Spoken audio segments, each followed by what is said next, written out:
Para pendengar sekalian, kita sampai kepada masalah yang ketiga.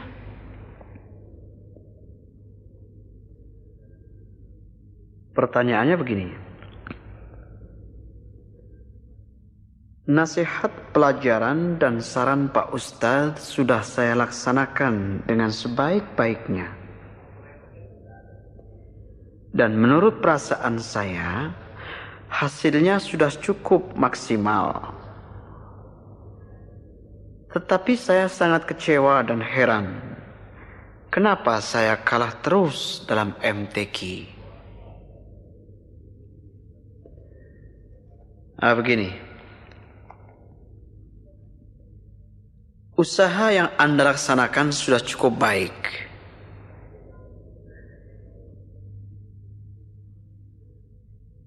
Ikhtiar atau usaha itu memang wajib hukumnya. Akan tetapi hasil dari suatu ikhtiar, hasil dari suatu usaha itu tidak wajib hukumnya. Meningkatnya prestasi seseorang itu memang dapat kita lihat dari bagaimana usahanya dan bagaimana latihannya. Namun demikian, meningkatnya prestasi seseorang itu yang satu dengan yang lainnya tidak mesti harus sama. Hal ini tentu sangat tergantung kepada beberapa faktor yang ada. Misalnya saja,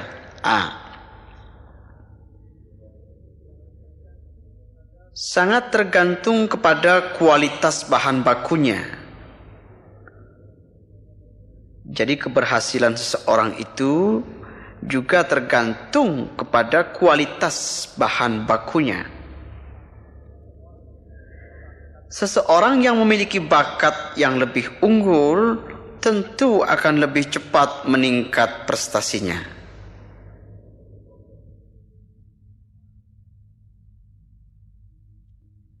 Apalagi kalau ditunjang dengan usaha yang sangat baik. B. Kecintaan dan hobi yang lebih dalam.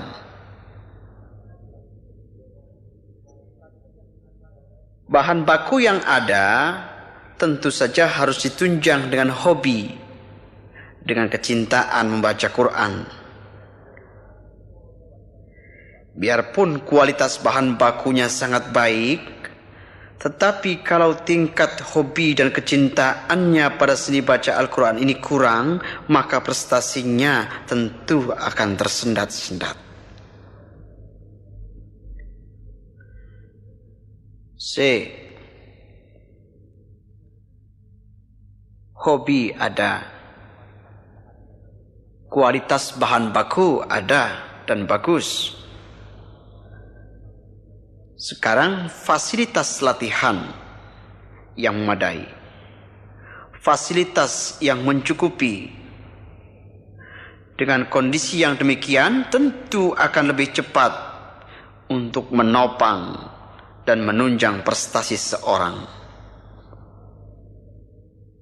D. Ada dorongan dari pihak lain yang terdekat.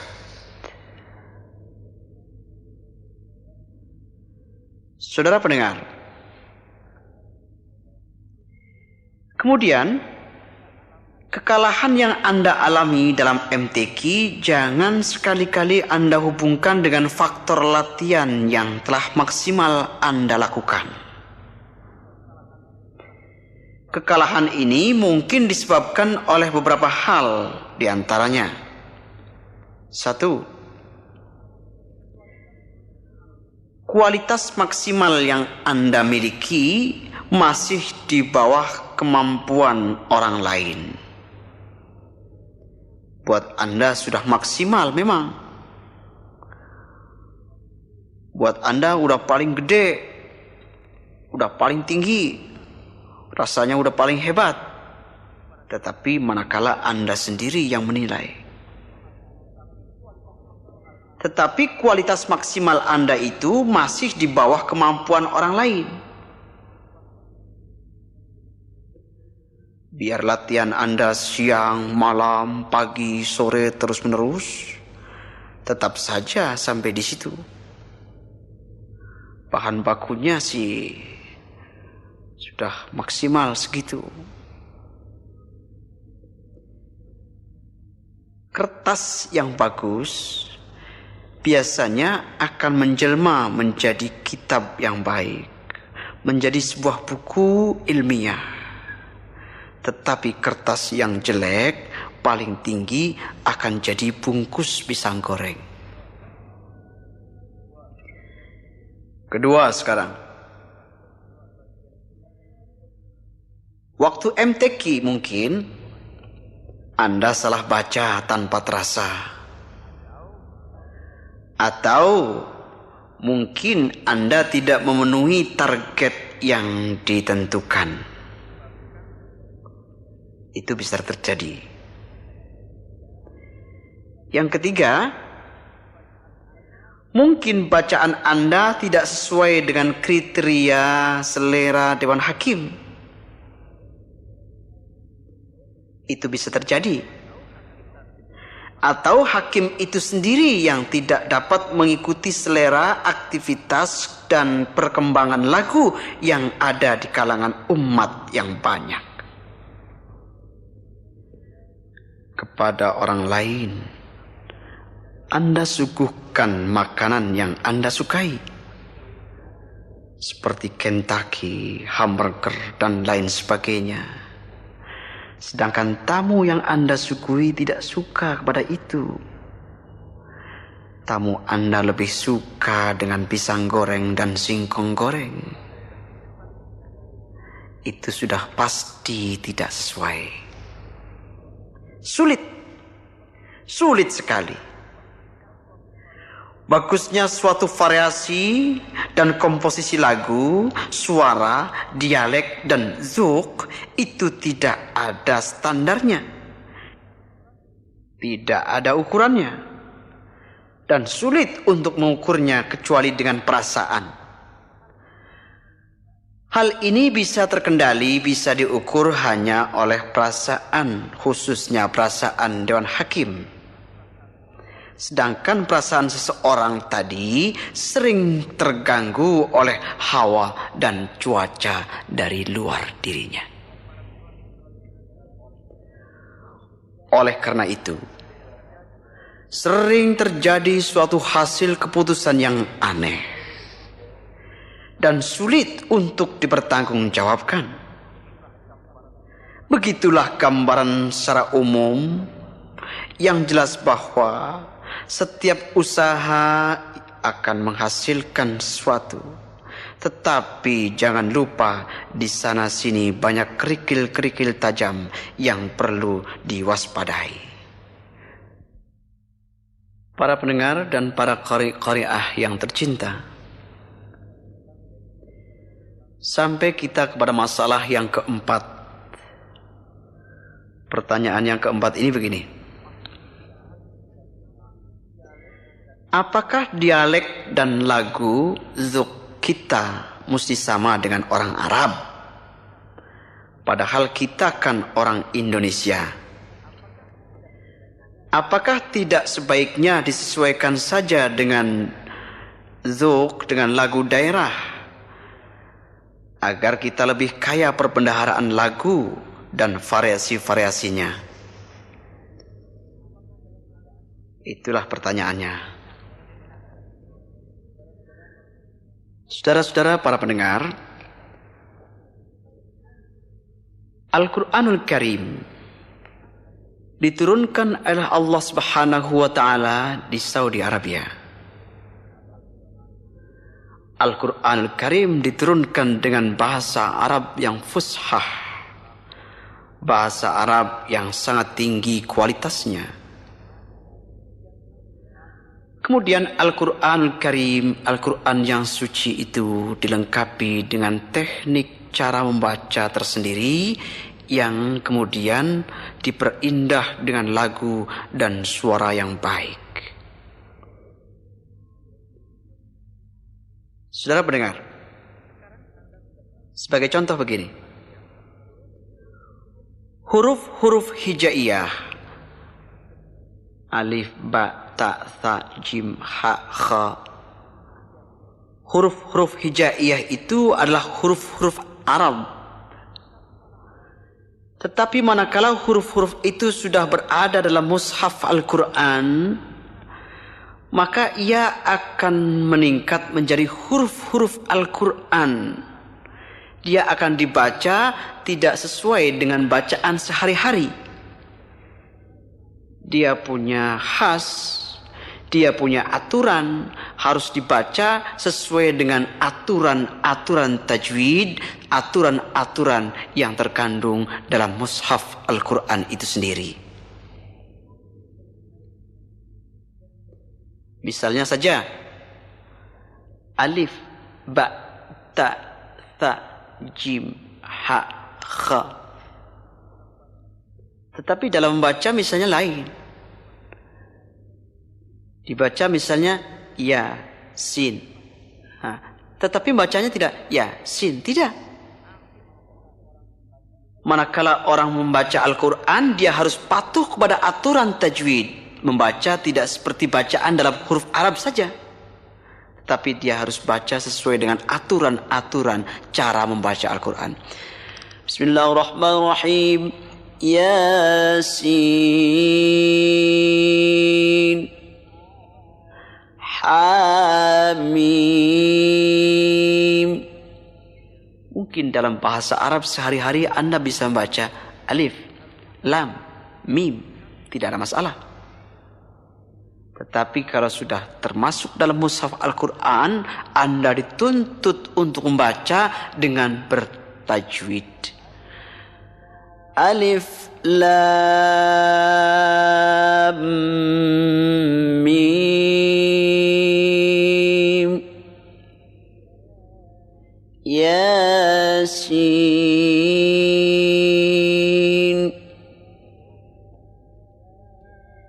kaf, ha, ya, ain, sad. Lengkap dengan ikhfa'nya, lengkap dengan qalqalahnya, lengkap dengan madnya. Tidak sembarangan.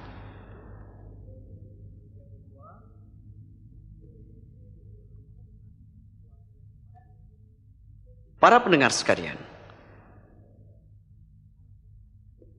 Al-Quran yang diturunkan dengan bahasa Arab, diturunkan di Saudi Arabia dengan dialek bahasa Arab dan juga dengan lahjah dan zuqul Arabi dalam melakukan Al-Quran.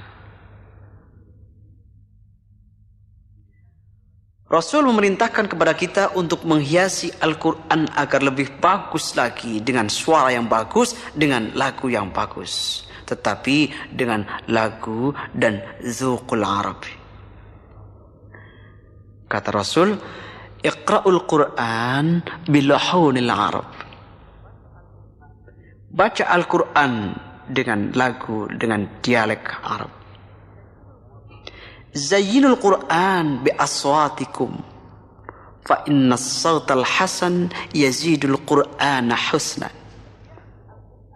Hiasi Al-Quran yang sudah sangat indah itu dengan suaramu yang bagus. Sesungguhnya suara yang bagus itu akan menambah kehebatan Al-Quran.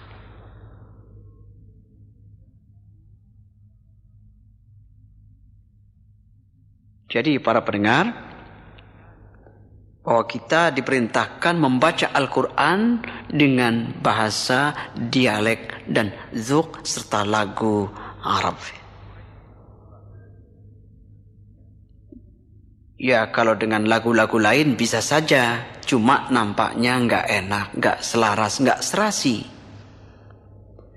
Saya bisa saja membaca Quran dengan lagu Sunda. Saya bisa baca Quran dengan lagu Jawa misalnya. Mungkin dari segi tajwidnya tidak terlalu salah. Akan tetapi dari segi zuqnya, dari segi lain-lainnya kurang baik dan tidak serasi. Anda mau contoh?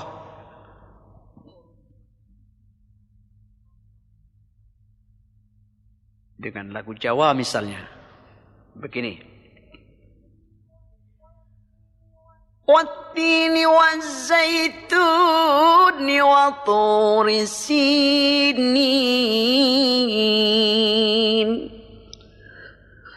Namanya lucu sekali. Anda teliti dari segi tajwidnya mungkin tidak terlalu salah. Sulit dicari kesalahannya. Tetapi dari segi lahnan, dari segi dzauq, itu sudah jauh sekali. Dan Rasul sudah tentu melarangnya ini. Sekarang ada yang suka baca-baca dengan lagu sunnah, yang terasa enggak enak kita dengarkan. Ada yang baca begini. Iyyaka na'budu wa iyyaka nasta'in. Astagfirullah. Itu cuma contoh, saya mohon maaf. Kayaknya main-main begitu. Itu yang Rasul larang. Al-Quran kalamullah diturunkan di Saudi Arabia, diturunkan dengan bahasa Arab yang fusha, disuruh dibaca dengan lagu dengan dzauqul Arabi. Jadi rasanya ganjil kalau dilagu dengan lagu-lagu lain. Maaf, itu cuma contoh saja, dan pasti Anda mendengarnya tidak enak. Para pendengar sekalian yang berbahagia, ulama-ulama Al-Quran mewajibkan kita untuk mempelajari Al-Quranul Karim dengan cara bermusyafahah, dengan cara bertalaki. Dan bertalaki itu wajib hukumnya. Bertalaki itu artinya dari mulut ke mulut. Si murid mendengarkan sendiri perkataan guru. Si murid melihat sendiri perubahan mulut gurunya. Bagaimana gurunya menyebut ba, murid bilang ba. Guru bilang jim, murid jim. Gurunya bilang ha, murid bilang ha. Dan seterusnya, sin, shin, sad, dad, ta, wa, dan lain sebagainya. Dan itu akan terus berlangsung, terus berurutan sampai sanadnya kepada Rasulullah Sallallahu Alaihi Wasallam. Kalau sekarang kan beda. Sekarang banyak anak-anak muda di antara kita ini yang suka berpendapat begini. Allah, kita akan bisa mempelajari bacaan Quran itu dengan sendirinya. Sekarang kan sudah modern. Sekarang kan Al-Quran banyak dituliskan dengan huruf Latin. Kita bisa saja mempelajari dari huruf Latin. Kenapa susah-susah cari guru? Kenapa cari guru? Dan mencari guru itu bukan hal yang mudah sekarang ini. Katanya begitu. Terpaksa mereka mempelajari huruf-huruf Al-Quran dari huruf Latin. Misalnya saja Sad dengan SH, Ghin dengan GH, Dad dengan DL, dan yang mad misalnya dengan huruf-huruf double. Banyak anak-anak sekarang membaca dengan huruf Latin. Siratal ladzina an'amta alaihim ghairil maghdubi alaihim waladdallin. Na'udzubillah. Astagfirullah. Banyak sekarang pendapat yang mengukakan begitu. Apa sulitnya sih ngaji tanpa guru? Toh sudah banyak tulisan Latin. Nyatanya begitu. Saya sarankan, saya kemukakan bahwa yang bisa membaca dengan huruf Latin itu adalah orang-orang yang sudah bisa membaca dengan huruf Arab. Orang-orang yang sudah hafal Al-Quran, sudah bisa membaca surah-surah Al-Quran itu, baru mereka bisa membaca dengan huruf Latin. Kalau orang yang baru belajar membaca huruf Latin, astagfirullah, itu salah melulu. Nanti dia baca dengan ya asin, ya asiin, surat Yasin. Belum lagi panjangnya, matnya bagaimana. Itu banyak kesalahan-kesalahan di antara kita sekarang itu begitu. Jadi tetap saja bahwa talaki musyafahah itu wajib hukumnya dalam mempelajari Al-Quran. Biar gurunya huruf shin, kita bisa shin, ra, bisa ra, dan lain sebagainya. Orang kita bermusyafahah aja masih banyak kesalahan yang kita dapatkan. Kita masih bermusyafahah. Kita masih bertalaki kepada ustadz, kepada guru-guru. Tapi nyatanya itu pun masih banyak kesalahan yang terjadi di antara kita. Dialek-dialek daerah masih masuk dalam dialek Arabi. Masih masuk dalam sebutan-sebutan huruf hijaiyah. Maaf ini. Misalnya saja ada dialek daerah yang serba tebal. Huruf ba misalnya ba, jim, dal, dan lain sebagainya. Ada huruf lagi yang mereka rusak penyebutannya. Fangala, fangala, fangalu, fangalat, fangalata, fangalna. Ain jadi ngain. Ada lagi daerah yang menyebutnya jadi rusak. Huruf zai jadi ya. Idza yulyilatil ardu yil ya. Ada. Nanti Anda akan temukan juga dialek daerah yang tidak bisa menyebut huruf ta. Ta mereka sebut dengan ta. Kuntum ta'lamun, misalnya begitu. Dan masih banyak sekali. Banyak yang tidak saya sebutkan. Pengaruh-pengaruh dialek daerah yang mempengaruhi bahasa Al-Quran. Saudara pendengar, kalau kita sudah ikhlas untuk membaca Al-Quran, mari kita lebur dulu dialek-dialek daerah kita.